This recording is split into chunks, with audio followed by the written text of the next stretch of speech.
Muy buenas noches. Bueno, algunos están despiertos, otros medio despiertos. Buenas noches. Ahora sonó mucho mejor. Ese es el problema, que algunos no entienden el buenas noches, ¿verdad? Qué alegría de poder estar juntos nuevamente. Hoy tuvimos un día largo, cansado, pero muy hermoso. Estuvimos visitando y conociendo parte de la preciosa isla de Mallorca. Bueno, estuvimos en lugares como Valdemosa, Sóller. Y toda la parte montañosa de la isla, que es sumamente hermosa, con esas vistas al mar. Venimos encantados y todavía nos quedan algunos días más aquí en la isla, así que vamos a aprovechar para conocer algunos otros lugares muy preciosos también. A pesar de que fue un día largo, me siento con ánimo porque les veo a ustedes y ustedes traen alegría a nuestra estadía aquí, el conocerles a cada uno de ustedes, y queremos decirles que también estamos a su disposición. Hay 3 ministros, 3 pastores en nuestro medio. Hemos estado estudiando juntos desde la semana pasada la palabra de Dios. Primero tuvimos temas, un congreso que fue durante la semana entera, reuniones desde las 7 de la mañana hasta las 10 de la noche, ininterrumpidamente, solo parábamos para comer durante todo el día. El sábado por la noche comenzamos este ciclo de conferencias y las reuniones son solamente por la noche. Pero tenemos un devocional también a las 8 de la mañana, cada mañana en este lugar, y todos están invitados cordialmente a venir. El tema de mañana será el poder de la oración y cómo Dios contesta las oraciones, pero cómo debemos orar para recibir respuesta a nuestras oraciones. A veces solamente pedimos y nos olvidamos de que la oración es comunión, es compañerismo con nuestro Padre Celestial. Mañana hablaremos un poquito con respecto a eso. Bien, en esta noche tenemos un tema sumamente interesante y vamos a ir de inmediato, no sin antes pedir la dirección del Espíritu Santo, como es mi costumbre. Yo sé que ya se ha orado aquí, pero sin embargo yo siempre me encomiendo a Dios antes de abrir su santo libro. Si hay alguno que tiene alguna necesidad especial en esta noche, quisiéramos traer esas necesidades delante de Dios. Quizás hay alguien que viene con un corazón atribulado, alguien que está pasando por una situación difícil en su hogar, en su familia, con sus hijos, con algún ser querido que está enfermo, o problemas de trabajo, o quizás una decisión importante que necesitan tomar, que requiere la guía de Dios para poder hacer la decisión correcta. Vamos a orar los unos por los otros en esta noche. Creemos en el poder de la oración, ¿sí? ¿Creen ustedes que Dios responde las oraciones? Bueno, hemos visto pruebas de eso vez tras vez. Y la Escritura dice que la oración del justo, obrando eficazmente, puede mucho. Vamos a tener una oración de consagración, pero también de intercesión, para que el Señor pueda responder a vuestras peticiones. Aquellos que tengan alguna necesidad especial, les voy a invitar, si así lo desean, que se acerquen aquí para orar especialmente por ustedes. Vamos a ponernos en pie, y aquellos que tienen algún peso sobre su corazón, alguna necesidad muy grande, acérquense por favor aquí adelante. No hay mucho espacio, pero lo poco que hay lo hemos de compartir con ustedes, para así poder orar los unos por los otros. Vengan, acérquense con fe. La palabra de Dios nos dice que el Señor Jesús enseñó: pedid y se os dará, Buscad y hallaréis. Pasen por favor para dar lugar a los demás que se acercan. Muchas gracias. Y el Señor Jesús promete responder a nuestras oraciones si pedimos con fe. Vengan por favor hacia este lado para dar lugar a los que se vienen acercando también. Vengan, sí, acérquense. Quizás le hemos pedido muchas veces al Señor que responda alguna petición. Sí, den un lugarcito más, muchas gracias. Vengan un poquito más cerca para que los demás que se están acercando puedan venir también. Quizás alguna vez has sentido que Dios no responde. Le has pedido y lo que le has pedido el Señor parece no habértelo dado. Saben, el Señor es demasiado bueno para darnos todo lo que le pedimos, porque Él sabe que a veces lo que le estamos pidiendo no es para nuestro bien, o no es para su gloria. Como todo buen padre, cuando su hijo le pide algo, a veces Dios dice sí, pero a veces Dios dice, espera, todavía no es el momento para eso. Y otras veces, porque Dios es demasiado sabio como para darnos todo lo que le pedimos, a veces como padre dice, no, esto no es para tu bien. Eso no quiere decir que Dios no escuchó. Y no quiere decir que Dios no respondió. A veces la respuesta es no. Y debemos aceptar también la respuesta de Dios. Vamos a pedirle con fe en esta hora. Es un poquito difícil arrodillarse porque estamos muy cerca, pero los que están en sus asientos y quieren acompañarme de rodillas lo pueden hacer, y los demás pueden inclinar su rostro en señal de respeto ante nuestro Dios.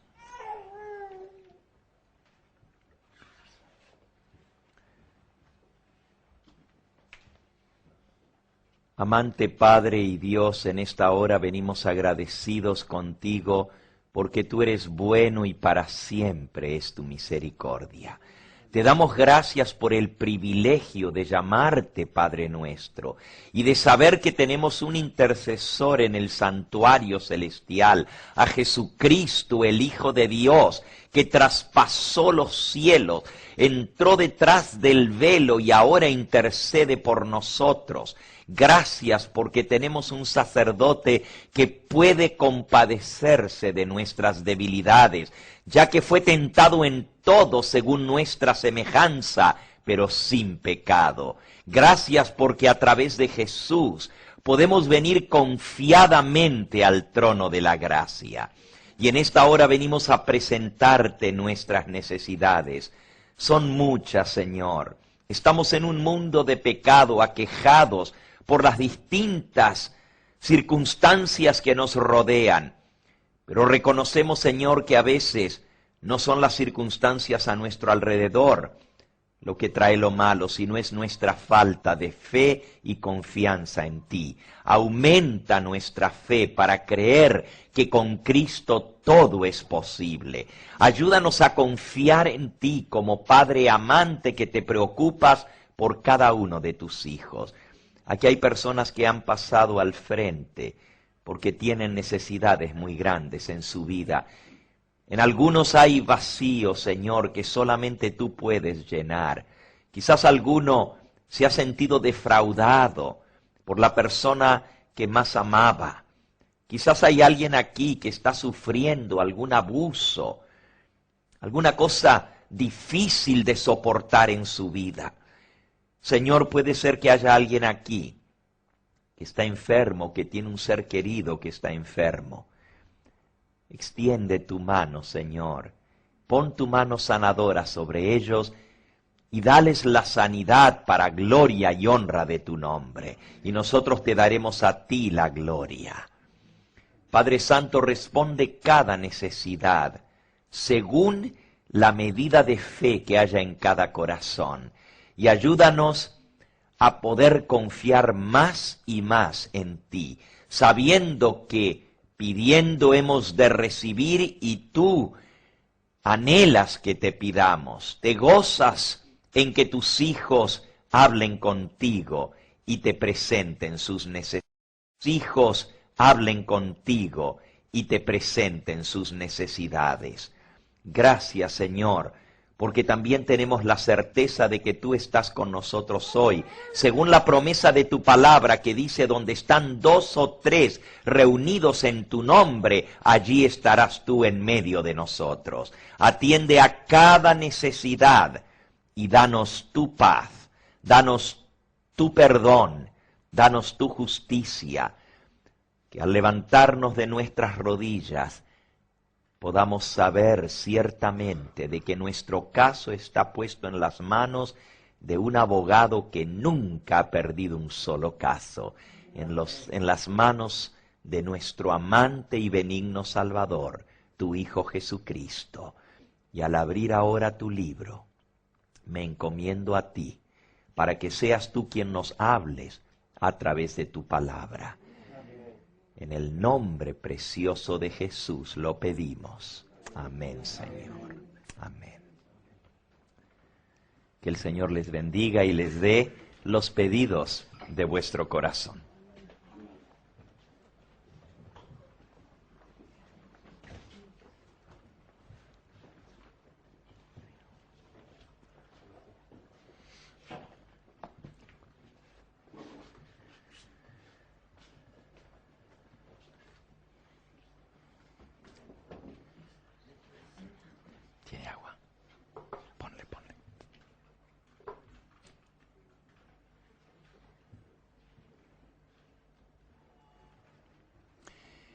Les invito a abrir el Santo Libro de Dios en el libro de Hechos de los Apóstoles. Y vamos a buscar allí en el capítulo 16 del libro de Hechos de los Apóstoles. Nos cuenta la historia de Pablo y Silas predicando el Evangelio en Filipos. Comenzando con el versículo 13 en adelante, cuenta cómo ellos llegaron a la ciudad de Filipos, que es ahora Grecia, y cómo en un sábado salieron a orilla del río, se sentaron, hablaron al grupo de mujeres que se habían reunido, y cómo una mujer llamada Lidia prestó atención a la palabra de Dios. Nos dice en el versículo 14, una mujer llamada Lidia, vendedora de púrpura de la ciudad de Tiatira, que adoraba a Dios, estaba oyendo.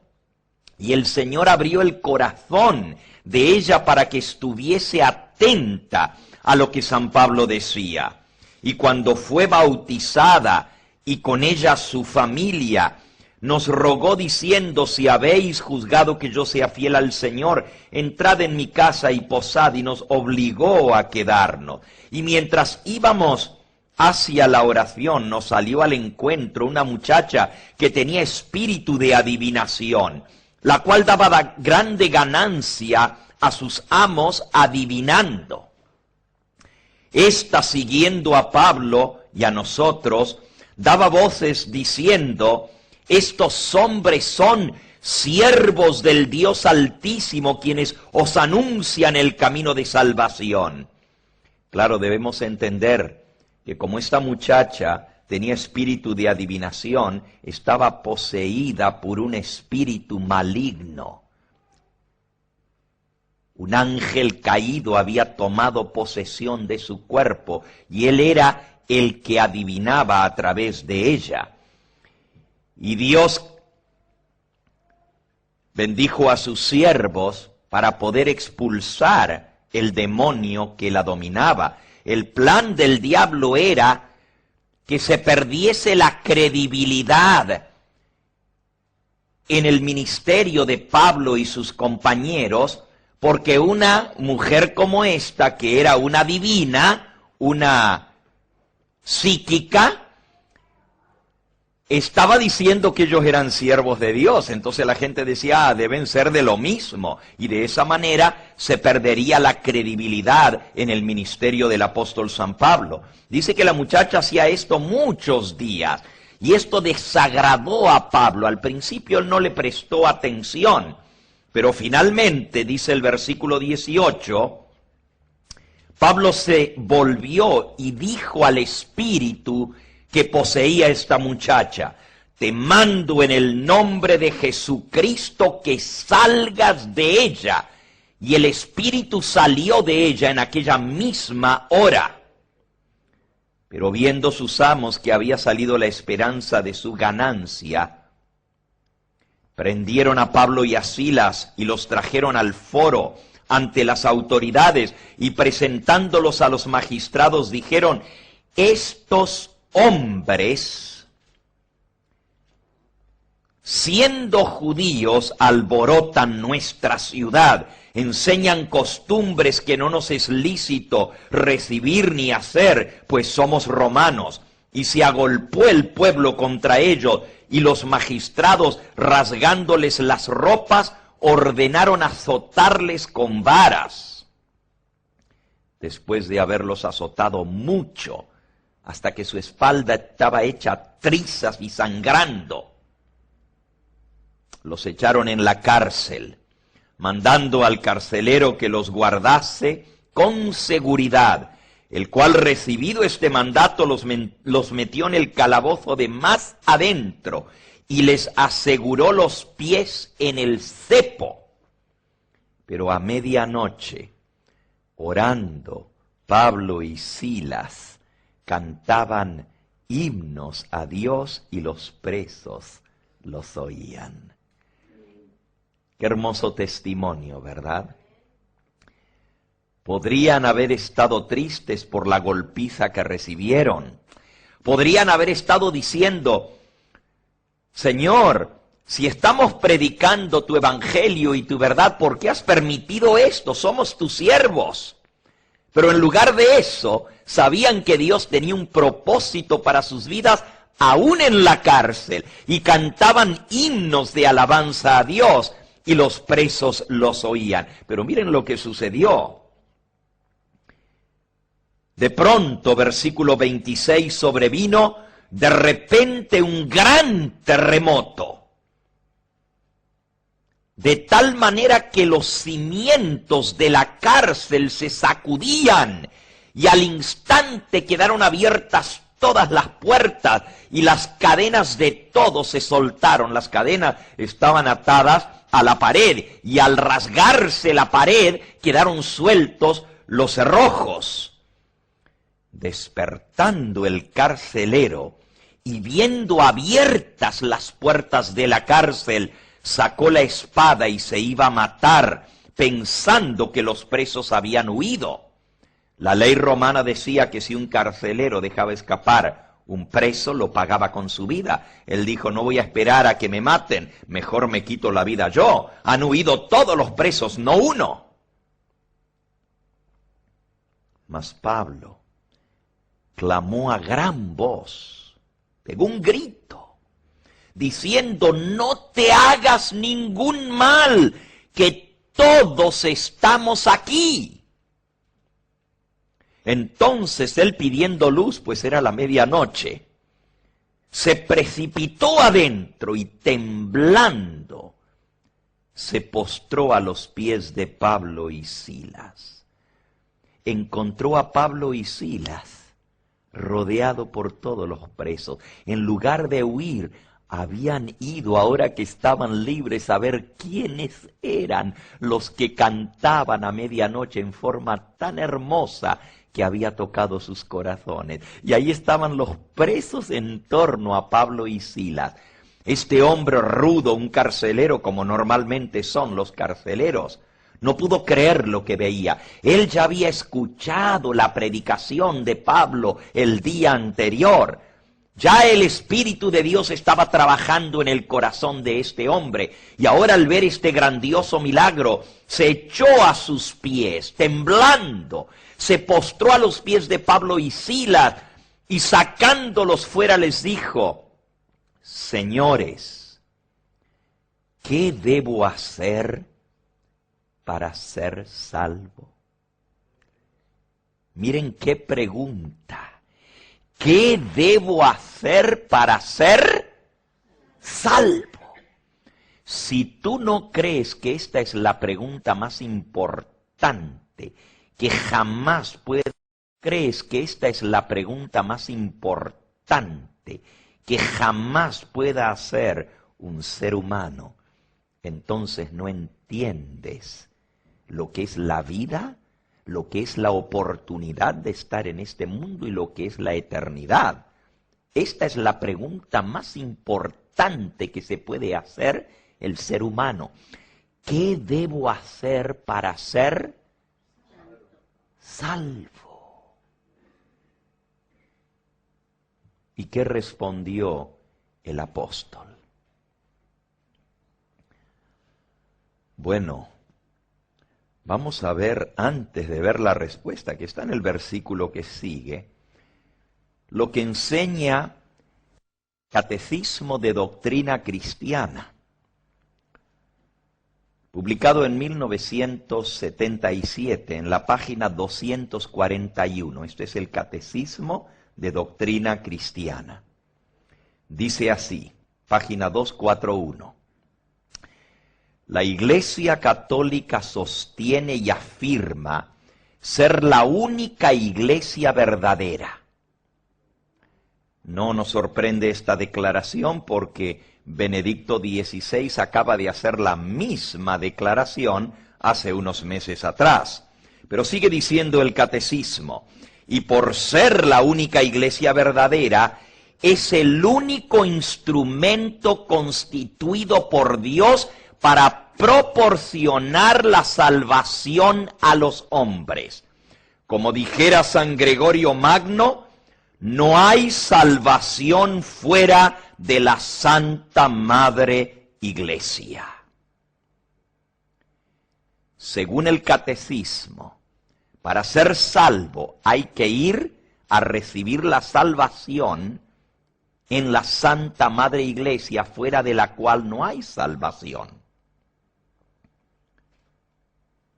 Esta declaración es fundamental, porque si lo que acabamos de leer es verdad, que no existe salvación fuera de la Iglesia Católica, pues esto significa que todos los que no están en comunión con esa Iglesia están perdidos.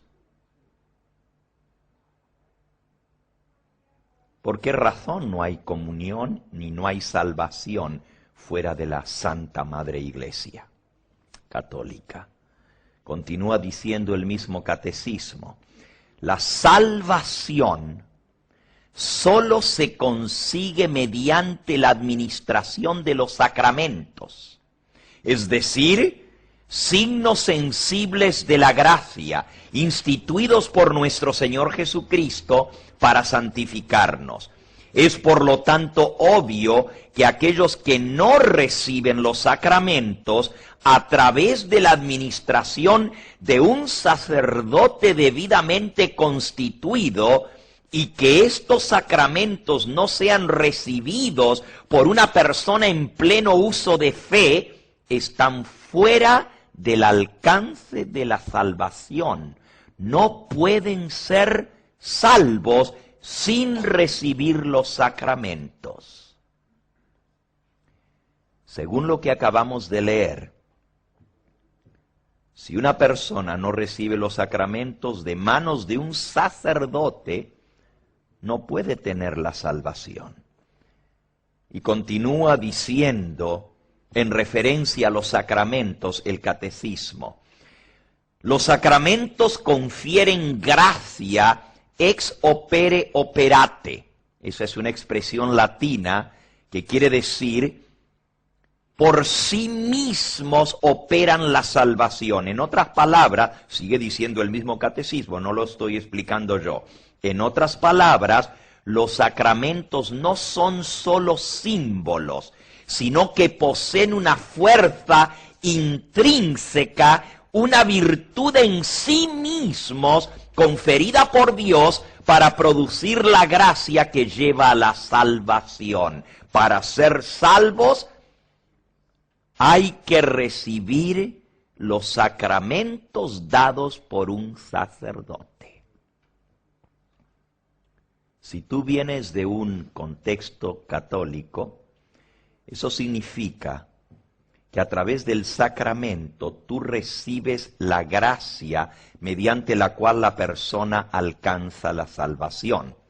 Si tú le preguntas a un sacerdote cómo se salva una persona, te dirá que es por la gracia de Dios.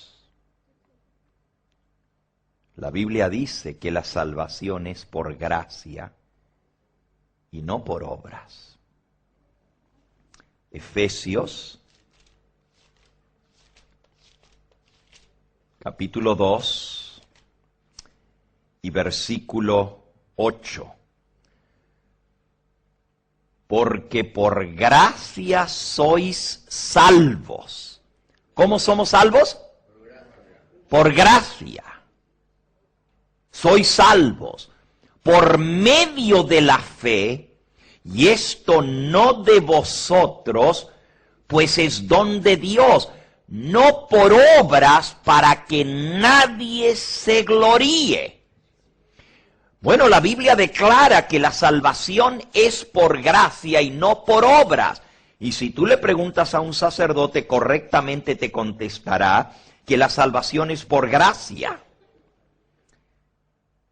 Hasta aquí podríamos estar totalmente de acuerdo con lo que dice el sacerdote. Ahora el punto a dilucidar es cómo se recibe la gracia de Dios para salvación. La Iglesia Católica, en el magisterio de la Iglesia, que es la enseñanza de la Iglesia a través de los concilios, en el canon 1 de la sesión séptima del Concilio de Trento, el 3 de marzo de 1547, declaró, y el Concilio de Trento es uno de los concilios más importantes en la historia del catolicismo, porque define la doctrina cristiana en contraposición a la doctrina protestante. En 1530, como vimos anoche, surge la Reforma Protestante, comenzando en Alemania y luego regándose por todos los países de Europa. Esa chispa de reforma a través de Martín Lutero, Calvino, Zwinglio y otros reformadores. Y justamente el punto que defendía Martín Lutero era que la salvación es por gracia y no por obras. Hoy en día, el sacerdote va a decir es por gracia y no por obras. Pero miren lo que dijo el Concilio de Trento en el año 1547.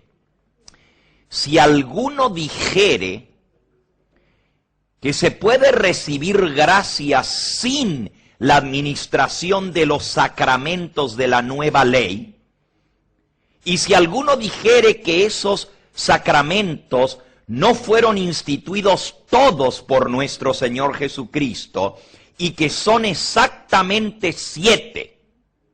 ¿Cuántos sacramentos?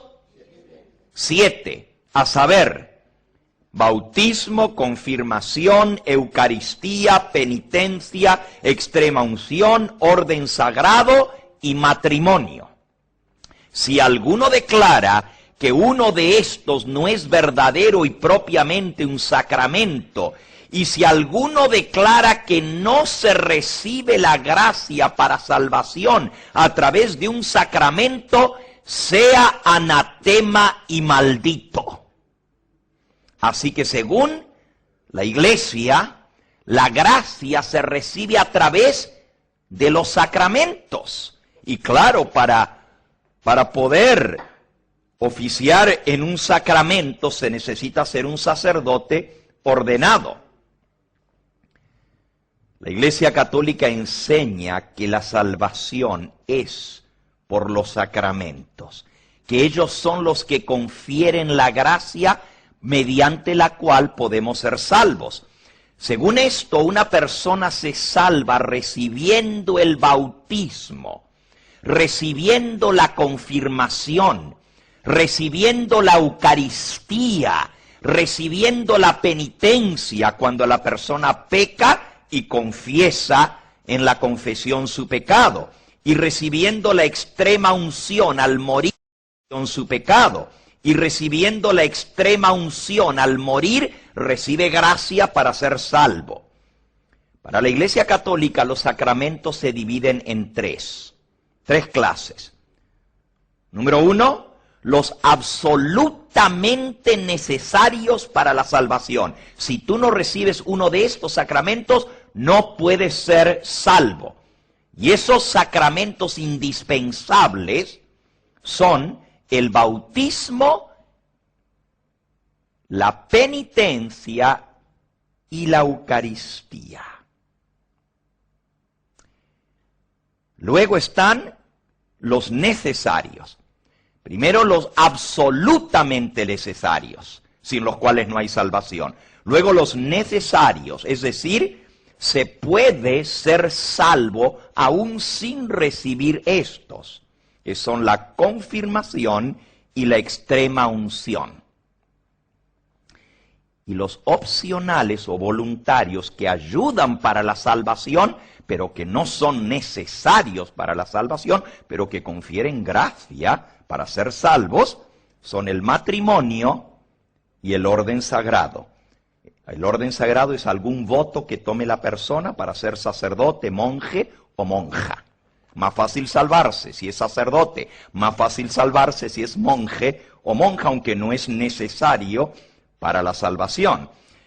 Las condiciones requeridas, y no voy a seguir mucho más, solamente estoy resumiendo la doctrina católica sobre la salvación, y luego vamos a ir a ver lo que enseña la palabra de Dios al respecto. Las condiciones requeridas para que un sacramento sea considerado válido son las siguientes. Número 1, debe utilizarse la señal sensible. Para cada sacramento hay una señal sensible. Consiste en materia física. Por ejemplo, puede ser agua, puede ser pan, puede ser vino, puede ser aceite, puede ser imposición de manos. Todo esto es la señal visible. Y número 2, debe utilizarse la fórmula correcta. Es decir, pronunciar las palabras y hacer la señal correcta, ya sea la señal de la cruz o tocar las distintas partes del cuerpo o imponer las manos según lo requiere el sacramento. Así que usar la señal visible o sensible, que es la materia, y decir las palabras correctas y tocar los lugares del cuerpo para recibir la gracia de la salvación. Por cierto, aquí se menciona la razón por la cual los sacramentos son 7. Dice así, en los documentos de la Santa Iglesia Católica, que es una compilación donde están todos los documentos de los concilios de la Iglesia, y es el libro más importante después de las proclamaciones papales, se llama Documentos de la Iglesia, y está compilado por Dessinger. Dice lo siguiente: los sacramentos son 7 porque el mismo concilio declaró que 7 es el número perfecto. O sea, son 7 porque decimos que son 7. Y también son 7 porque son 7 los días de la semana. Por eso los sacramentos son 7. Y son 7 porque 7 son los pecados mortales. ¿Quién dijo que son solo 7 los pecados mortales? Bueno, lo dice la Iglesia. Y también porque 7 fueron las plagas de Egipto. Eso sí está raro porque las plagas fueron 10, ¿verdad? Pero así dice el concilio. Y 7 son los planetas. Por eso son 7 los sacramentos. Qué interesante, cuando esto se escribió en el año 1547, el concilio de Trento en el norte de Italia, todavía los planetas de Neptuno y Plutón no se habían descubierto, por lo tanto eran 7. Y por eso son 7 los sacramentos. Bueno, nos da risa esto, ¿verdad? Pero eso es lo que está escrito en el acta del concilio de Trento. Según la Iglesia, para recibir la salvación, la gracia viene a través del sacramento y tiene que haber un sacerdote presente. Si no hay sacerdote, no se puede dar el sacramento.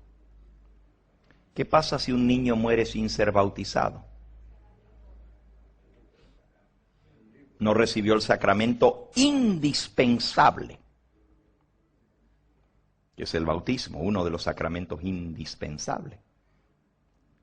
¿Qué pasa si un niño muere? Bueno, por más de 1000 años, la Iglesia Madre enseñó que un niño que moría iba al limbo. Y claro que lo sabemos, porque eso es lo que nos han enseñado. ¿Saben ustedes que Benedicto acaba de decir hace 3 meses atrás que ya la Iglesia no está muy segura de que haya un limbo? ¡Oh, acaba de salir!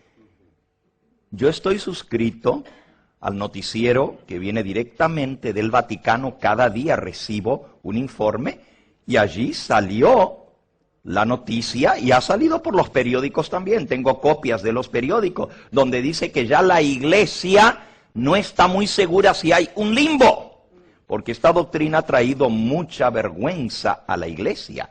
Pónganse a pensar por un momento, ¿qué es el limbo? Según la doctrina católica, un niño va al limbo si no es bautizado. El limbo es un lugar de eterna oscuridad. Aunque no se está quemando en el infierno, tampoco está en el cielo viendo la visión beatífica de Dios, sino que está en tinieblas y es un lugar eterno donde las almas de los niños que murieron sin ser bautizados van a vivir por toda la eternidad. Esto es algo horrendo. Pónganse a pensar, un niño, en primer lugar, ¿qué culpa tiene el niño de haber venido a este mundo si él no lo pidió? En segundo lugar, ¿qué culpa tiene de que sus padres no lo hayan bautizado si él no entendía de eso? Pero ahora es condenado por toda la eternidad a estar en un lugar de oscuridad solo porque no fue bautizado, no recibió la señal sensible de la gracia para ser salvo. En todo caso, si alguien debiera ser echado al limbo, serían los padres que no lo bautizaron. ¿Pero por qué el niño inocente? ¿Se dan cuenta? Porque ahora Benedicto acaba de declarar hace 3 meses atrás de que ya la Iglesia no está muy segura si existe un limbo y que se está estudiando el tema. Es más, en un nuevo comunicado dijo que los teólogos de la Iglesia han discutido por meses este tema y han llegado a la conclusión de que no hay suficiente base para decir que existe el limbo infantil. Pero se lo enseñó como doctrina y está en el Concilio de Trento. Por más de 1000 años la Iglesia lo enseñó. Ahora esto es muy interesante. ¿Cómo realmente se salva una persona? ¿Qué pasa con un niño que muere sin ser bautizado? ¿Está condenado a morir? Bueno, la Iglesia enseña que todos nosotros nacemos con pecado original. Y un niño que no es bautizado no se le ha quitado la mancha del pecado original. ¿Cómo explicarán ahora lo que es el pecado si ya no existe el limbo? Nosotros tenemos uno de los temas, no sé si es mañana o mañana, en su programa, donde vamos a hablar la pura verdad sobre el pecado. Y también vamos a hablar de la pura verdad sobre el bautismo. Tenemos un tema y la pura verdad sobre la confesión de los pecados. Y vamos a estudiar también quién es que perdona los pecados y si los sacerdotes tienen poder o no para perdonar los pecados. Eso lo vamos a ver un poquito más adelante. Pero por ahora, recuerden las palabras del Señor Jesús. Dejad que los niños vengan a mí y no se los impidáis, porque de ellos es el reino de los cielos. Jesucristo dijo que de los niños es el reino de los cielos. Entonces, ¿cómo nos han enseñado que si un niño muere sin ser bautizado, se va al limbo? Algo más, ¿saben ustedes que la palabra de Dios declara que Dios no inculpa pecado de los padres a los hijos? Sorpréndanse. Ezequiel, capítulo 18, miren qué texto tan interesante, dice el versículo 20 de Ezequiel 18. todas las almas son mías. Eso está en el versículo 4. Todas las almas son mías. Eso está en el versículo 4. Todas las almas son mías. Como el alma del Padre es mía, así el alma del Hijo también es mía. El alma que pecare, esa morirá. Versículo 20. El alma que pecare, esa morirá. El Hijo no cargará el pecado del Padre, ni el Padre pagará por el pecado del Hijo. La justicia del justo será sobre él, y la impiedad del impío será sobre él. ¿Notaron? El Hijo no pagará por el pecado del Padre. ¿Cómo entonces nos dicen que nosotros traemos la culpa del pecado y que le heredamos de nuestros padres, cuando la palabra de Dios dice todo lo contrario? Bueno, todavía no hemos respondido a la pregunta más importante de todas. ¿Qué debo hacer para ser salvo? Ya hemos visto lo que el mundo cristiano popular, casi 1.000 millones de cristianos, han sido enseñados con respecto a la salvación. No hay salvación fuera de la iglesia, porque la salvación se obtiene por los sacramentos que en sí mismos confieren la gracia, y a través de eso la persona se salva. ¿Por qué no vamos a ver lo que la palabra de Dios declara con respecto a la salvación? Y ahora sí volvamos a nuestra historia original. En el libro de Hechos, en el capítulo 16, ¿se acuerdan que les dije? No vamos a leer la respuesta de San Pablo antes de ver lo que se enseña popularmente, pero ahora veamos lo que Dios dice en su palabra. Lo que San Pablo le contestó al carcelero de Filipos cuando le dijo, espantado y temblando a sus pies, señores, ¿qué debo hacer para ser salvo? Estaba bajo la convicción del Espíritu Santo. El Espíritu Santo lo había tocado y ese hombre temblando sabía que estaba en presencia de alguien que tenía la verdad. Porque ¿cómo era este milagro? Que en lugar de huir, los presos vinieron a sentarse a sus pies a escuchar la palabra de Dios. ¡Qué milagro tan grande! Señores, ¿qué debo hacer para ser salvo? Dice en el versículo 30, y he aquí la respuesta inspirada del apóstol San Pablo.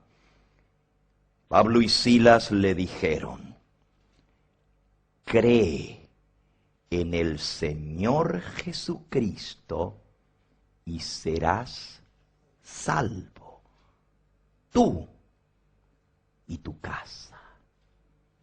¿Qué hay que hacer para ser salvo? Cree en el Señor Jesucristo y serás salvo. La salvación está en creer. Ahora, ¿por qué es tan importante creer? ¿Y por qué de la salvación depende del creer en Cristo? Esto nos lleva a un tema aún más profundo que lo vamos a ver más a fondo. La Biblia declara que todos nosotros somos pecadores, que no hay justo ni siquiera uno. Pero recuerden, Dios no inculpa de pecado hasta que no tenemos conciencia de pecado.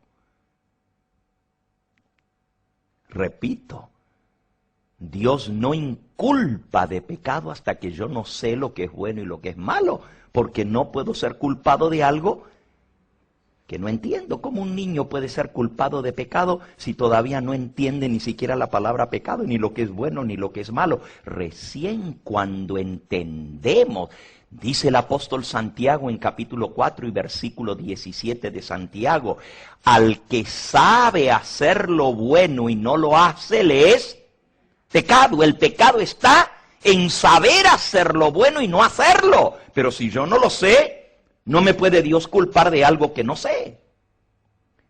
Ahora, volviendo, ¿por qué es tan importante creer en Cristo? Porque todos somos pecadores. ¿Y la paga del pecado es qué? La muerte. Romanos capítulo 6 y versículo 23. La paga del pecado es muerte, mas la dádiva, el regalo de Dios es vida eterna en Cristo Jesús, Señor nuestro. Mira, para perderse no hay que hacer absolutamente nada. ¿Qué dije? ¿Qué hay que hacer para perderse? Nada. Absolutamente nada. Sigue viviendo tu vida porque estás perdido. Y tú me dices, pastor, he venido a escucharte aquí para que me vengas a decir que yo soy un perdido. Bueno, no lo digo yo, la palabra de Dios dice que sin Cristo todos estamos perdidos. No hay diferencia, ni judío, ni griego, ni mujer, ni hombre, ni joven, ni viejo, ni rico, ni pobre, ni educado, ni ignorante. Todos somos pecadores y estamos destituidos de la gloria de Dios. Romanos 3:10, no hay justo ni siquiera uno. Todos hemos pecado. Por comisión o por omisión, pero todos hemos pecado. Y la paga del pecado es la muerte. Y si no queremos morir eternamente, tenemos que creer que Jesucristo murió para pagar nuestros pecados. De ahí que es tan importante la fe en Cristo. El Señor Jesucristo dijo, San Marcos 16, versículo 16, el que creyere y fuere bautizado será ¿qué? Salvo, mas el que no creyere será condenado. ¿Y qué hay que hacer para condenarse? Busquen en San Juan, en el capítulo 3. Posiblemente el texto más amado, más querido, más atesorado en el corazón de millones y millones de personas alrededor del mundo. El texto más conocido de toda la Biblia se encuentra en San Juan, en el capítulo 3 y en el versículo 16. Les aseguro que la mayoría de los que estamos aquí en esta noche podríamos hasta decirlo de memoria. A ver, ¿por qué no tratamos? Porque de tal manera amó Dios al mundo, que ha dado a su Hijo unigénito, para que todo aquel que crea en Él no se pierda, mas tenga ¿qué? Vida eterna. ¿Notaron? El que crea en Él no se pierde, mas tiene vida eterna. Pero sigan leyendo el versículo que sigue. Porque no envió Dios al mundo a su Hijo para condenar al mundo, sino para que el mundo sea salvo por Él. El que en Él cree no es condenado, pero el que no cree ya ha sido condenado, porque no ha creído en el nombre del unigénito Hijo de Dios. ¿Cómo? El que cree en Cristo no es condenado, pero el que no cree ya está condenado. ¿Y por qué está condenado? Porque no cree. Porque la salvación es creer en Cristo. Miren qué claro y sencillo lo presenta la palabra de Dios. Tú me dices, bueno, hay que creer, pero también hay que bautizarse, ¿no? ¿Sí o no? ¿Qué dice San Marcos 16, 16? El que creyere y fuere bautizado será salvo, mas el que no creyere está ¿qué? Ya está condenado. Tú me dices, bueno, es creer más bautizarse. Bueno, yo creo en el bautismo, pero no creo en el bautismo de un niño que no puede creer. Es así de sencillo. Repito, creo en el bautismo, pero no creo en el bautismo de un niño pequeño que no puede creer. Porque Jesucristo dijo, cree en el Señor Jesucristo y serás salvo. El que creyere y fuere bautizado será salvo. Para que una persona se pueda bautizar, primero tiene que ¿qué? Que creer. ¿Puede un niño recién nacido creer? Hechos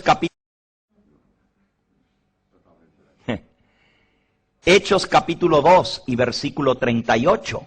Hechos 2, 38. Y Pedro les dijo, arrepentíos y bautícese cada uno de vosotros en el nombre de Jesucristo para perdón de los pecados y recibiréis el don del Espíritu Santo. Así que, ¿qué hay que hacer para poderse bautizar? Creer y ¿qué más? Arrepentíos para ser bautizados para perdón de los pecados. Les pregunto, ¿qué pecados tiene un niño recién nacido? Y entonces, ¿por qué lo bautizan? Para quitar el pecado original. ¿A dónde dice la Biblia? ¿A dónde usa la palabra de Dios la expresión pecado original? El que acuñó esa frase fue San Agustín. 500 años después de que Cristo fundara su iglesia. La Biblia no usa la palabra pecado original. Según la Santa Madre Iglesia, hay pecado original y hay pecado mortal y hay pecado venial. 3 clases de pecado.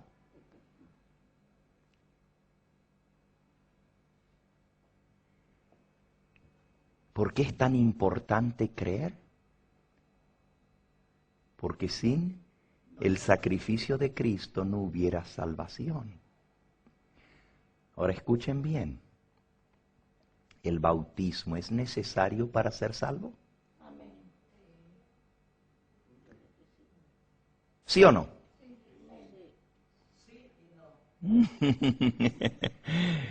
Qué interesante, ¿no? La Iglesia Madre dice que el que no es bautizado no puede ser salvo, porque no recibió el sacramento del bautismo que es indispensable para la salvación. ¿Creemos nosotros igual? Yo creo en el bautismo, repito. No estoy negando el bautismo, pero por favor, busquen un ejemplo. Esta vez en San Lucas, y esto sucedió en el mismo momento en que nuestro Señor Jesucristo estaba expirando en la cruz del Calvario. Junto a él crucificaron a 2 malhechores. Y dice en el versículo 39, y uno de los malhechores que estaban colgados injuriaba a Cristo. Lo maldecía diciendo, si tú eres el Cristo, sálvate a ti mismo y sálvanos a nosotros. Lo que quería era la salvación, pero no la salvación eterna, sino a que lo bajaran de la cruz, a dejar de sufrir y a escaparse y seguir haciendo lo malo. Si eres el Hijo de Dios, sálvate a ti mismo y sálvanos a nosotros. El otro malhechor le suplicó diciendo, primero le dijo al compañero, cállate, que no temes ni siquiera a Dios en el momento de tu misma condenación. Cállate. Nosotros a la verdad justamente padecemos, porque recibimos lo que merecieron nuestros hechos, mas éste ningún mal hizo. Y a Jesús le dijo, acuérdate de mí cuando vengas en tu reino. Entonces Jesús le dijo, de cierto te digo, hoy estarás conmigo en el paraíso. Ahora, la pregunta es obvia. ¿Fue bautizado el ladrón que estaba clavado en la cruz al lado de Cristo? ¿Fue bautizado? No. ¿Se va a salvar? Sí. Está salvo. ¿Por qué creyó? está salvo. Y Jesús se lo prometió, le aseguró. Él le dijo, acuérdate de mí cuando vengas en tu reino. Claro que creyó. ¿No notaron lo que le dijo? Le dijo al otro, cállate, tú y yo morimos por lo que merecemos. Pero este nada malo hizo. Estaba aceptando que Jesús era el Cordero Inmaculado de Dios, que no moría por sus pecados, porque era sin pecado. Y le dijo, acuérdate de mí. Creía en el reino de Cristo, obviamente. Creía que el Señor Jesucristo regresaría en su reino. Claro que lo sabía porque le dijo, acuérdate de mí cuando vengas en tu reino. Y Jesús le prometió, le aseguró, estarás conmigo en el paraíso. Entonces, ¿se bautizó o no se bautizó? Creyó. Y su fe en Cristo le fue contado por justicia y así fue salvado. ¿El bautismo es totalmente indispensable para la salvación? Aquí hay una contradicción entre la doctrina popular y lo que enseña el Señor Jesucristo. ¿Con quién nos quedamos? ¿Con lo que dice Cristo o con lo que dicen los concilios? Bueno, si nos quedamos con lo que dicen los concilios, tenemos que seguir creyendo que hay 7 planetas. Los concilios se equivocan, y si se equivocaron en eso, se pueden haber equivocado en lo que es la salvación. Y eso sí que es grave. Imagínense equivocarse en lo que es la salvación. Ahora déjenme aclarar. Les acabo de decir que yo creo en el bautismo. Jesús lo enseñó, los apóstoles lo enseñaron. Yo no estoy en contra del bautismo, pero en primer lugar no creo que es para niños recién nacidos. En segundo lugar, no creo que se debe ejecutar el bautismo como lo hace el sacerdote. Tú me dices, ¿y entonces cómo?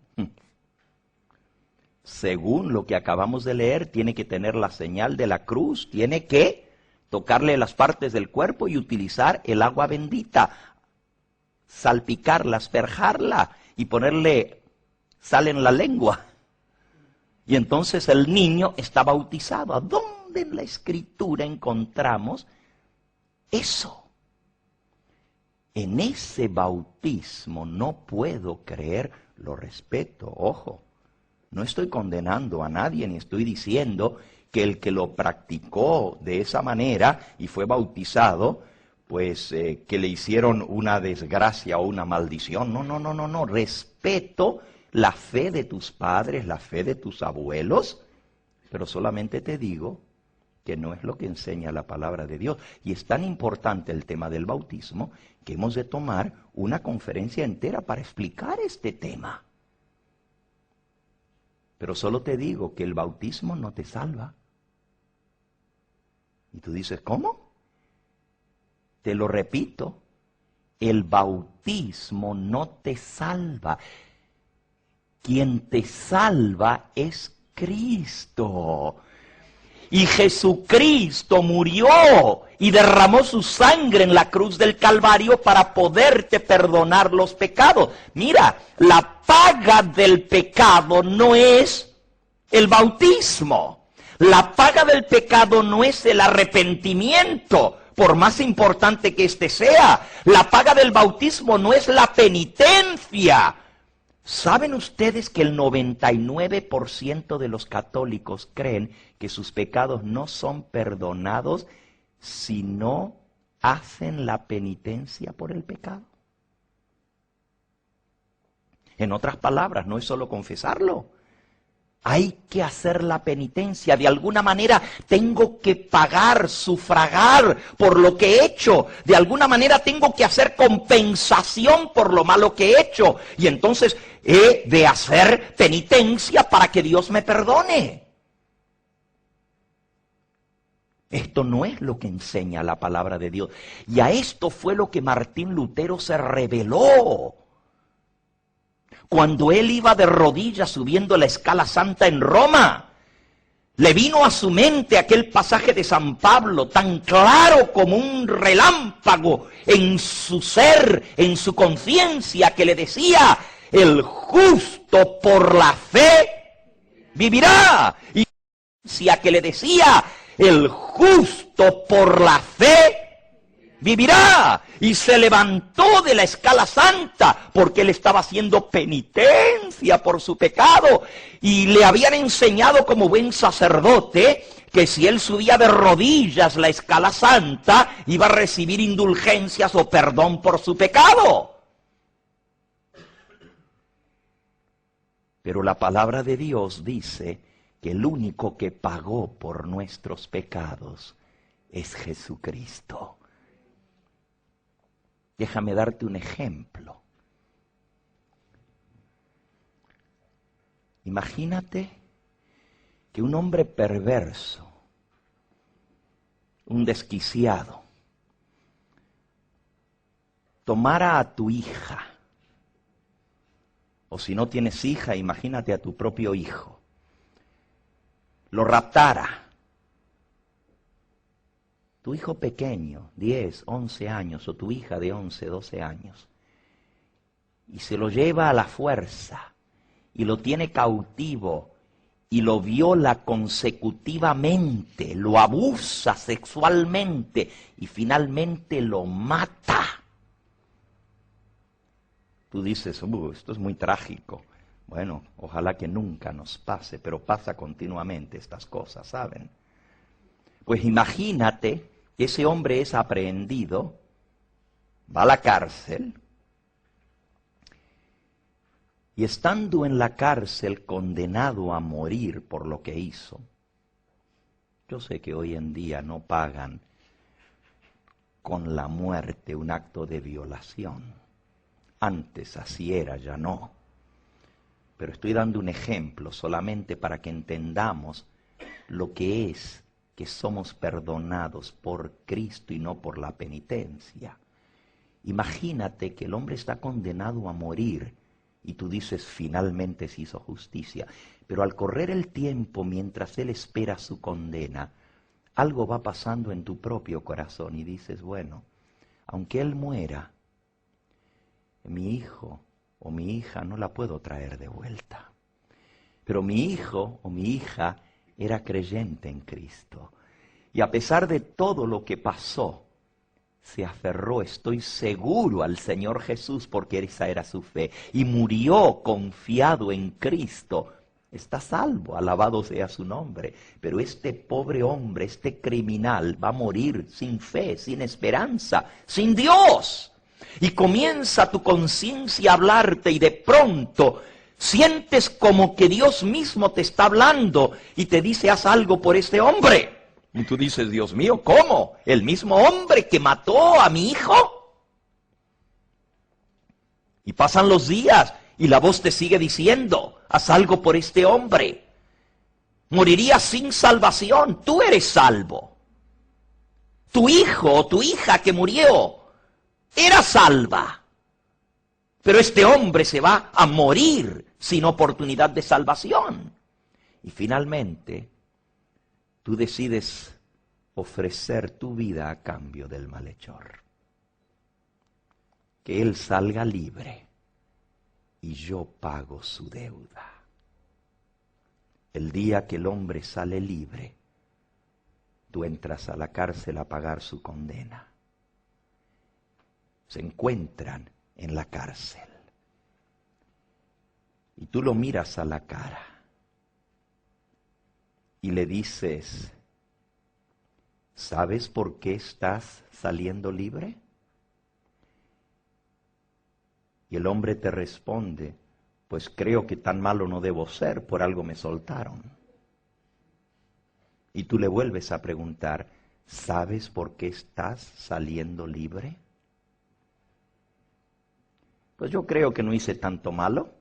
Habré hecho algo, pero pues obviamente no fue tan grave, por eso estoy saliendo libre, me merezco salir.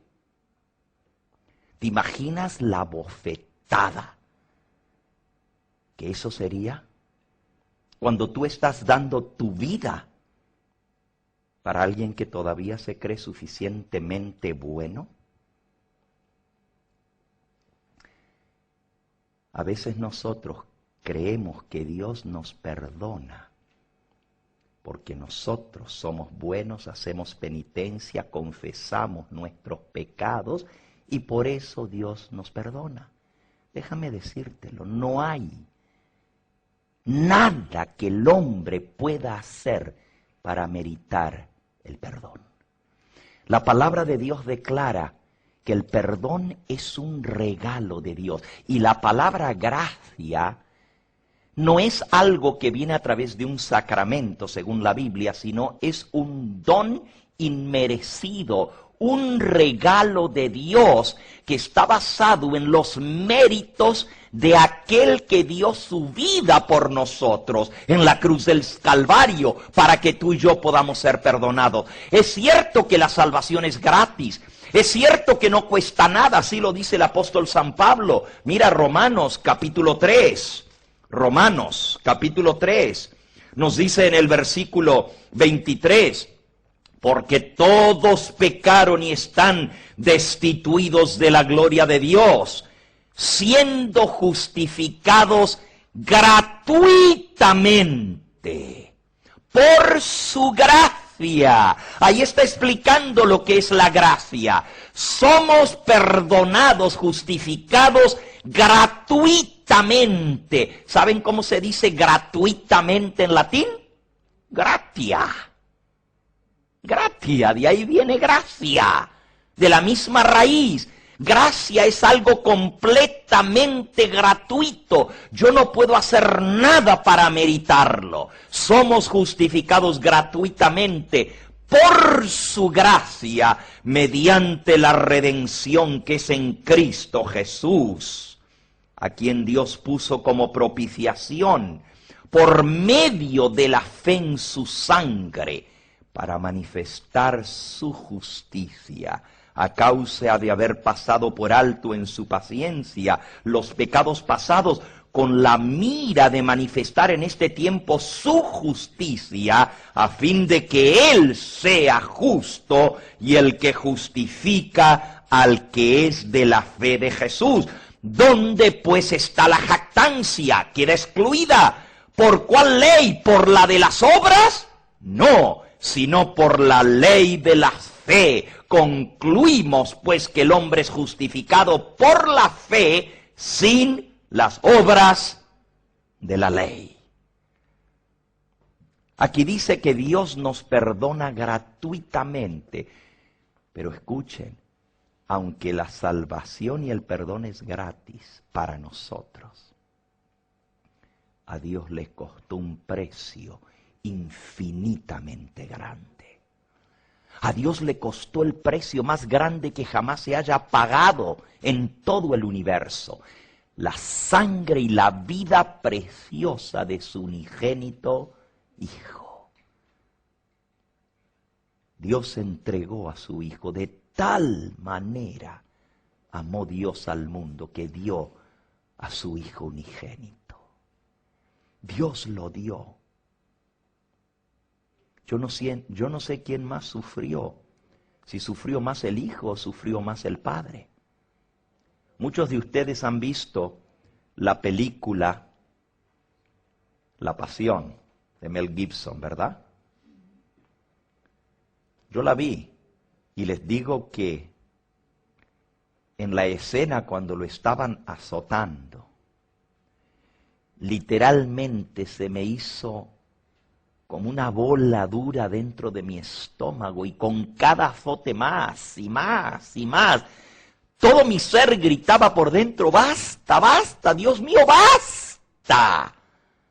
Es algo horrendo. Aún ver esa película uno sale espantado.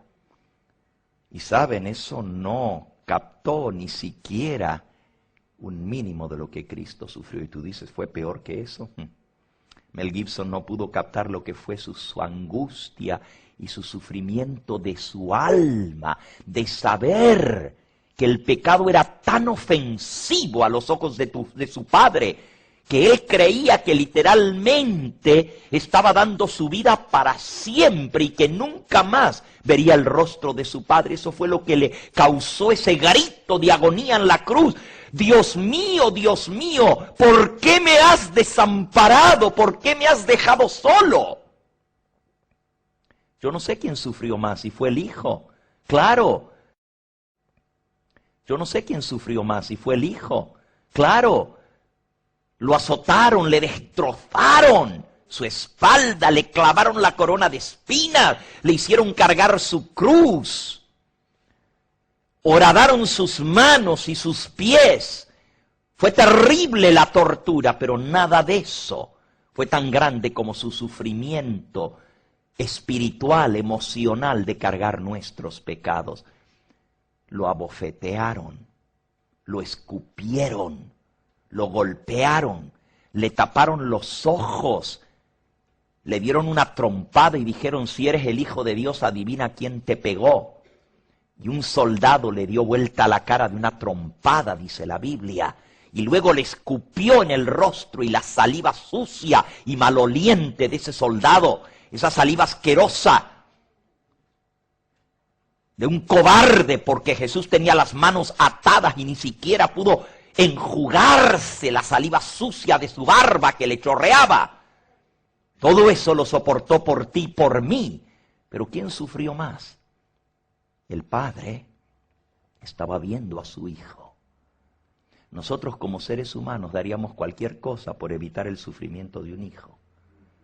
Y a veces les toca sufrir y no podemos hacer nada, porque somos impotentes para sacarlo del hospital, para devolverle la vida. Se nos va de las manos la vida y nos sentimos impotentes delante del sufrimiento de nuestros hijos.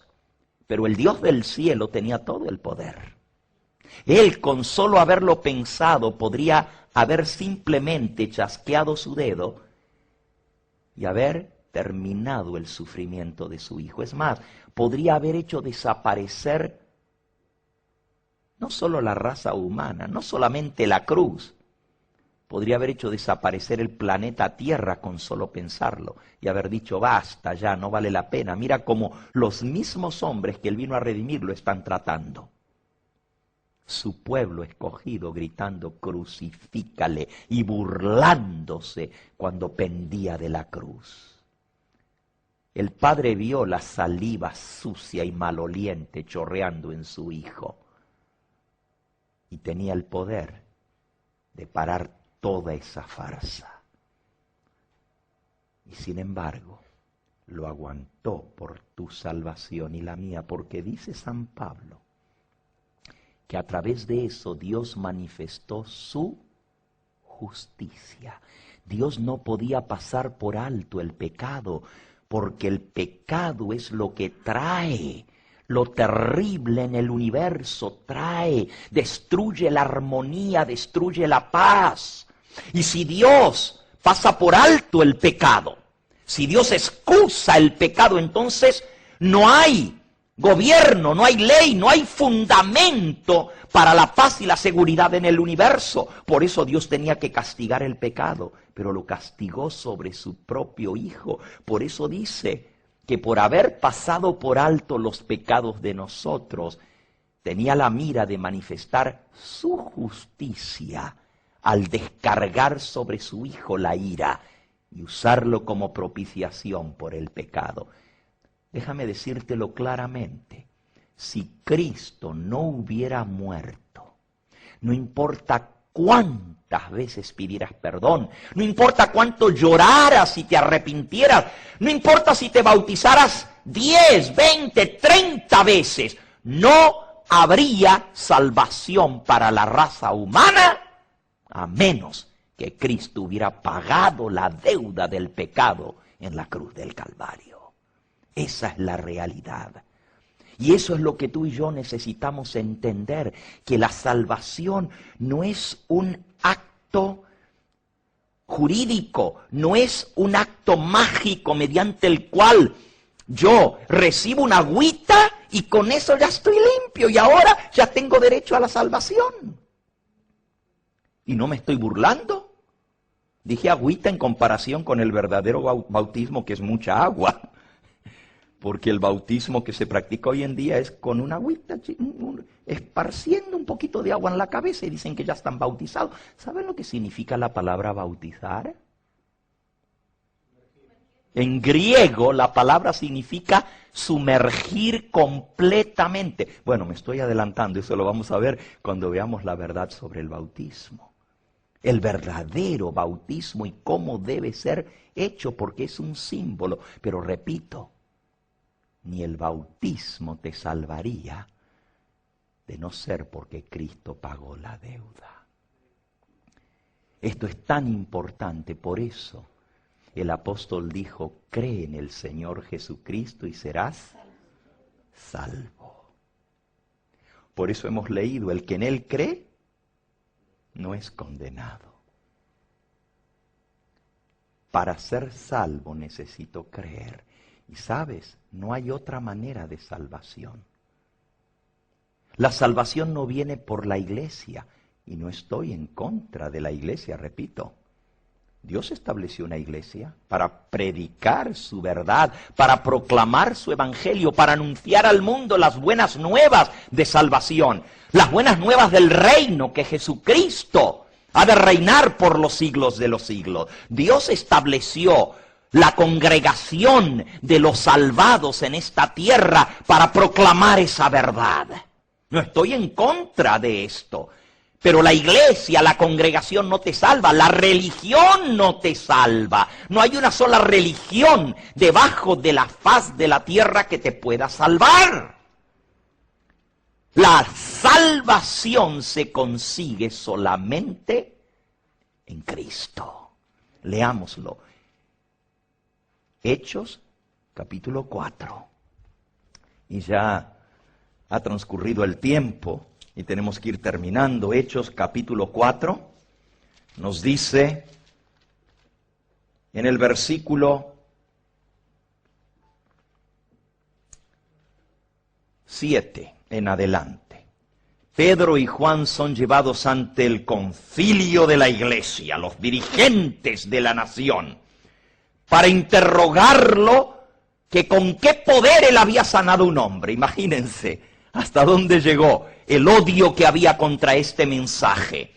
Dice en el versículo 7, está hablando el sumo sacerdote y Caifás y Juan y Alejandro y todos los que eran de la familia de los sumos sacerdotes, los pusieron en medio y les preguntaron, ¿con qué potestad o en el nombre de quién habéis hecho vosotros esto? Vosotros esto. Habían sanado a un hombre. Entonces Pedro, lleno del Espíritu Santo, les dijo, gobernantes del pueblo y ancianos de Israel, puesto que hoy se nos interroga acerca del beneficio hecho a un hombre enfermo, y de qué manera éste haya sido sanado, sea notorio a todos vosotros y a todo el pueblo de Israel, que en el nombre de Jesucristo de Nazaret, a quien vosotros crucificasteis y a quien Dios resucitó de los muertos, por él este hombre está en vuestra presencia sano. Este Jesús es la piedra reprobada por vosotros, los edificadores, la cual ha venido a ser cabeza del ángulo. Y él estaba haciendo referencia a algo que el pueblo judío conocía muy bien. Cuando Salomón fue a construir el templo, todas las piedras se habían cortado lejos en la cantera y eran traídas listas para armar el templo en Jerusalén. Pero cuando fueron a levantar el templo gigantesco, no lo podían armar, faltaba una piedra muy importante, la piedra angular. Y después de semanas, meses de estarlo buscando, resulta que los edificadores habían visto esa piedra media rara, que no tenía una forma cuadrada como las demás, y la habían tirado, la habían descartado a un lado, había crecido la maleza y allá estaba hecha a un lado. Y ahora el apóstol San Pedro les dice, Este Jesús es esa piedra que ustedes han hecho a un lado, que ustedes descartaron como no importante, que ha llegado a ser la cabeza del ángulo. Y ahora viene el versículo al cual queremos llegar, versículo 12. Y en ningún otro hay salvación, porque no hay otro nombre bajo el cielo dado a los hombres en que podamos ser salvos. Amigo que me escucha, no importa que podamos ser salvos. Amigo que me escucha, no importa lo que te digan, no importa lo que te enseñe tu iglesia, no importa lo que te enseñe el pastor Gambetta. Si te enseñara algo distinto a lo que está en la Escritura, el apóstol San Pedro lo dijo categóricamente: en ningún otro hay salvación. No hay salvación en la Iglesia Católica. No hay salvación en la Iglesia Pentecostal, ni en la Iglesia Adventista, ni en la Congregación de los Testigos de Jehová, ni entre los mormones, ni entre los metodistas, ni entre los luteranos. La Iglesia no te va a dar la salvación. En ningún otro hay salvación. No hay otro nombre bajo el cielo dado a los hombres en que podamos ser salvos, solo en el nombre de Cristo. Y sabes, el mismo Señor Jesús lo dijo: yo soy el camino y la verdad y la vida. Nadie viene al Padre si no es por mí. El único camino para llegar al reino de los cielos es a través de Jesucristo. Él es el único camino. Él es la verdad y Él es la vida. Y para ser salvo tienes que creer en Él. Ahora, ¿por qué es tan importante creer? No solamente hemos de creer que Él murió por nosotros, también debemos creer que Él resucitó, que Él ascendió a los cielos y que Él intercede por nosotros ante Dios. ¿Notan lo que dice el apóstol San Pablo en Romanos, en el capítulo 10 y en el versículo 9? Romanos capítulo 10 y versículo 9. Si confiesas con tu boca que Jesús es el Señor, y crees en tu corazón que Dios lo levantó de los muertos, serás salvo. Porque con el corazón se cree para justicia, pero con la boca se confiesa para salvación.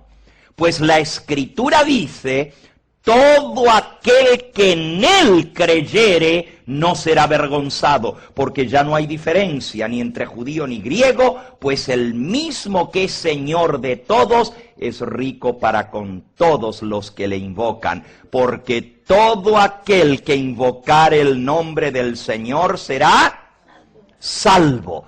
Nota, si tú crees en tu corazón, invocas ese nombre, serás salvo. Pero hay que aceptar que Jesucristo murió, que resucitó y que es Señor sobre todos. Dios lo hizo Señor y Cristo, el ungido, el Mesías. Está a la diestra de Dios. Y allí mismo, un poquito más adelante, un poquito antes, nos dice el mismo apóstol en el capítulo 8. Dice el versículo 32, el que no escatimó ni a su propio Hijo, sino que lo entregó por todos nosotros, ¿cómo no nos dará también con Él todas las cosas? ¿Quién acusará a los escogidos de Dios? Dios es el que justifica. ¿Quién es el que nos condenará si Cristo es el que murió? Más aún, el que resucitó, el que además está a la diestra de Dios y el que también intercede por nosotros. Esa es la fe del creyente. Cristo no solo murió, resucitó, ascendió al cielo, se sentó a la diestra de Dios e intercede por nosotros. La salvación se efectúa cuando yo acepto su sacrificio, vengo arrepentido al Señor Jesús y le digo, Señor, creo en ti, confieso tu nombre, sálvame. Y Jesús intercede por ti y por mí ante el Padre Celestial. Y el Padre, por amor a su Hijo, te perdona y me perdona los pecados. Así se efectúa la salvación. Cristo hizo posible nuestra salvación por su muerte. Pero para que esa salvación efectúe, para que ese sacrificio se aplique a mí, yo tengo que aceptarlo. Leemos nuestro último pasaje en esta noche, San Juan, en el capítulo 1. San Juan, en el capítulo 1. Dice en el versículo 10, hablando acerca de Cristo, en el mundo estaba, y el mundo fue hecho por él, pero el mundo no lo conoció. Noten, dice que cuando vino al mundo, él era el que había hecho el mundo. A través de su poder se hicieron todas las cosas. En el mundo estaba y el mundo por él fue hecho, pero el mundo no lo conoció. A lo suyo vino, versículo 11, y los suyos no lo recibieron, su propio pueblo lo rechazó. Mas a todos los que le recibieron, a los que creen en su nombre, les dio potestad de ser hechos hijos de Dios, los cuales no son engendrados de sangre, ni de voluntad de carne, ni de voluntad de varón, sino de Dios. Amigo, amiga que me escuchas, cuando tú crees en su nombre, cuando le invocas ese nombre, cuando le recibes como Salvador y Señor en tu vida, Él efectúa el milagro. Ahí dice, les da el poder de ser hechos hijos de Dios. Y en ese momento somos engendrados del Espíritu Santo, no de carne, como el primer engendramiento, porque todos nosotros nacemos de carne, por un deseo carnal. Y Cristo dijo, el que es nacido de la carne, ¿qué es? Carne es. El que es nacido del Espíritu, Espíritu es. Necesitas nacer de nuevo. ¿Y cómo se nace de nuevo? Recibiéndole a Él, recibiendo su Espíritu Santo en nuestra vida. Como leímos anoche, Él implanta su Espíritu en nosotros, nos perdona el pecado, nos limpia de todo nuestro pecado con su sangre y nos da su Espíritu para morar en nosotros. Y el Espíritu da testimonio a nuestro espíritu que somos hijos de Dios. Ese es el milagro de la conversión. Yo no te puedo explicar cómo es que nacemos del Espíritu Santo, porque es un milagro, no se puede explicar humanamente. ¿Acaso alguien puede explicar cómo en el vientre de una mujer virgen se concibió un ser sin que hubiera un hombre de por medio? Es imposible, humanamente hablando. No se puede explicar cómo en el vientre de la Virgen María se formó una criatura sin que hubiera un hombre de por medio. El mismo José, dice la Escritura, que cuando se dio cuenta que estaba embarazada, la quería abandonar, diciendo, yo sé que eso que viene ahí no es mío. Hasta que el ángel del Señor le dijo, José, no temas de recibir a María tu mujer por esposa, porque lo que hay en su vientre engendrado del Espíritu Santo es engendrado. ¿Cómo se engendró? Imposible de explicarlo humanamente, pero Jesús fue engendrado del Espíritu Santo. Y ahí se nos dice que si yo creo en Jesús, si invoco su nombre, si le recibo en mi vida, el poder de Dios engendra en mí una nueva criatura. Ya no somos engendrados de carne y de sangre y por voluntad de varón, sino que somos engendrados por el Espíritu Santo. ¡Qué milagro tan grande! Ese es el milagro de la salvación. Y eso no lo puede dar ni una iglesia, ni un sacerdote, ni un pastor. Solo lo puede dar Dios. Jesucristo es el único que te puede salvar. Él es el único que da el Espíritu Santo. El ser humano no lo puede otorgar. Dios es quien lo da. ¿Quieres? ¿Quieres ser salvo? ¿Te interesa la salvación lo suficiente como para decir, sí, Señor, quiero recibirte?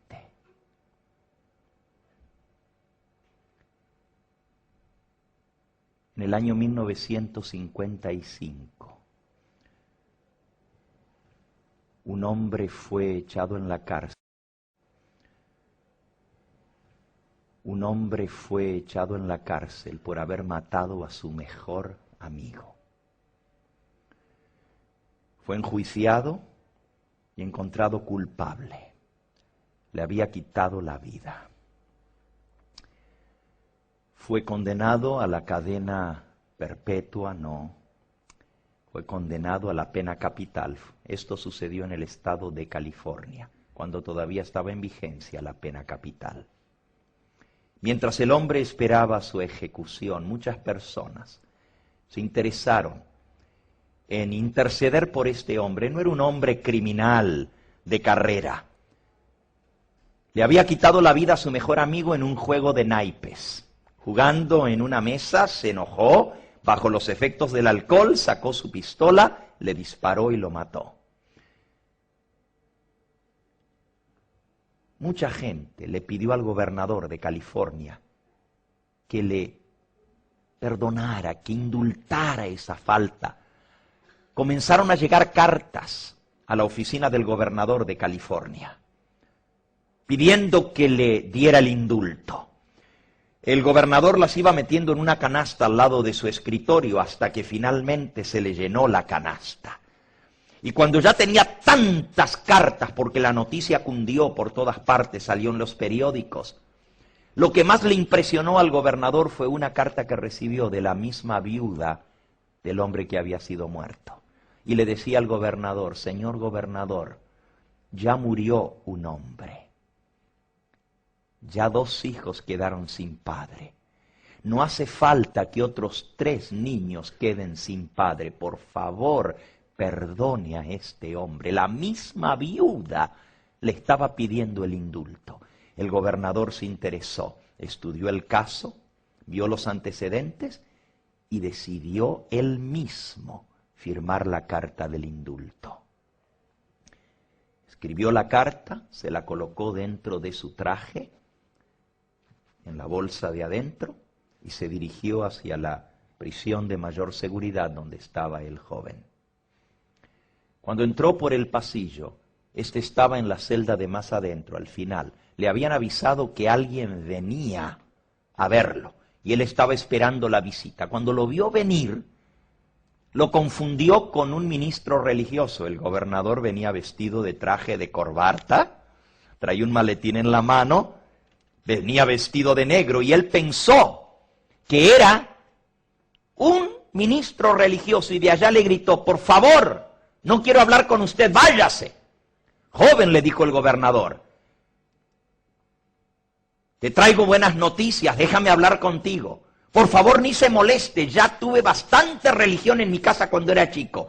Y ya vinieron 7 de ustedes a verme aquí en la cárcel, no necesito más. Joven, está cometiendo usted un grave error, le traigo muy buenas noticias. Ya le dije que si no se va, llamo al guardia. Finalmente el gobernador se dio la media vuelta, regresó. No habían pasado sino unos minutos cuando el guardia entró y le dijo, bruto animal, ¿sabes lo que has hecho? Has echado al mismo gobernador de California y traía la carta de tu indulto. ¡Oh, Dios mío, qué error tan grande! Y el joven dijo, por favor, lápiz, papel, necesito escribirle. Le escribió una carta, la mandó. Cuando el gobernador la recibió, apenas si la leyó, la dio vuelta y en la parte de atrás escribió, I'm no longer interested in this case. Ya no estoy más interesado en este caso. El día de la ejecución se reunió mucha gente, no solo la familia, sino también reporteros, porque era una noticia en todo el estado. Y se le dio la oportunidad de decir las últimas palabras. Y este hombre dijo: ciudadanos del estado de California, amigos y todos aquellos que se preocuparon por mí, antes de morir quiero decir estas palabras. Es cierto que maté un hombre, pero no muero por el crimen que cometí. No muero por mi crimen, porque de ese crimen había sido perdonado. El mismo gobernador de California firmó la carta del indulto. Si hoy muero, fue porque me negué a recibir el perdón. Creo que la lección para nosotros es obvia. Ninguno de nosotros va a morir por nuestros pecados. De estos hemos sido perdonados. No el gobernador de California, sino el gobernador del universo firmó la carta del perdón y el indulto, con su propia sangre la firmó. Si tú y yo nos toca morir un día y quemarnos en el fuego del infierno, será porque nos negamos a aceptar el perdón que Cristo nos ofrece. A los que le recibieron, a los que creen en su nombre, les dio el poder de ser hechos hijos de Dios. ¿Quieres? ¿Quieres recibir el perdón que Jesús te ofrece? Ojalá que este mensaje haya cabida en tu corazón. Todos los que estamos aquí somos pecadores y para perderse no hay que hacer nada. Pero si quieres ser salvo, necesitas creer, necesitas recibir a Jesús.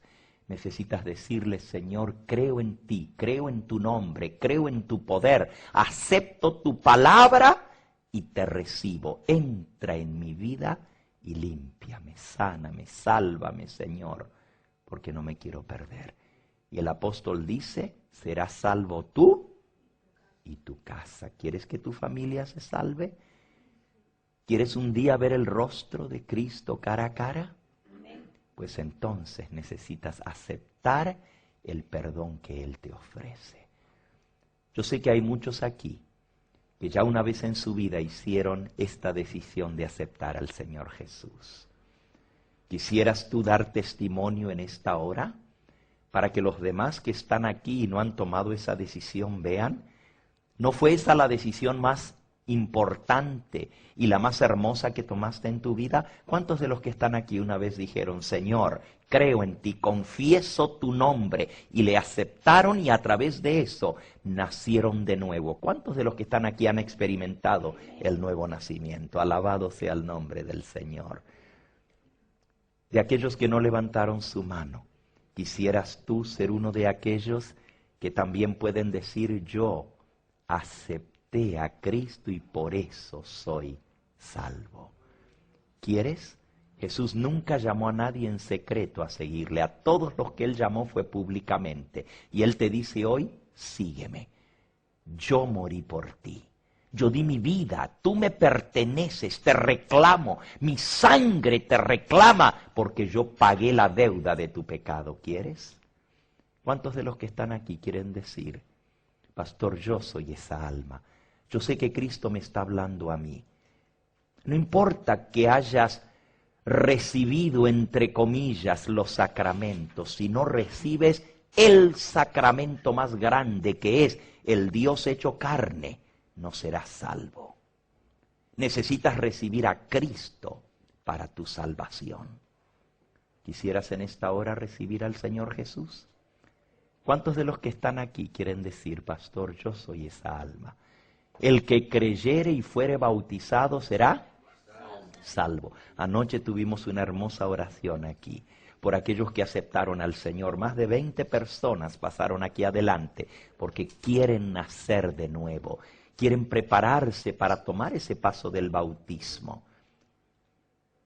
¿Es importante? Sí, pero más importante y fundamental es que le recibas. Y Jesús dice: si hoy escuchas mi voz, no endurezcas tu corazón. Si el Señor te llama, no endurezcas tu corazón. Hoy es el día de aceptarlo. Vamos a ponernos en pie y vamos a pedirle al Señor que Él haga ese milagro en nuestra vida. Vamos a decirle que sí le recibimos.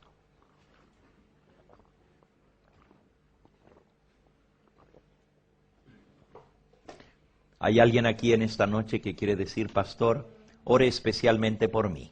Porque yo sé que tengo que nacer del Espíritu Santo. Yo quiero recibir a Jesús en mi vida y quiero prepararme para tomar ese paso del bautismo. Recuérdate, el bautismo no te salva, pero el bautismo fue enseñado por Cristo y todo aquel que le recibe hace lo que Jesús le dice.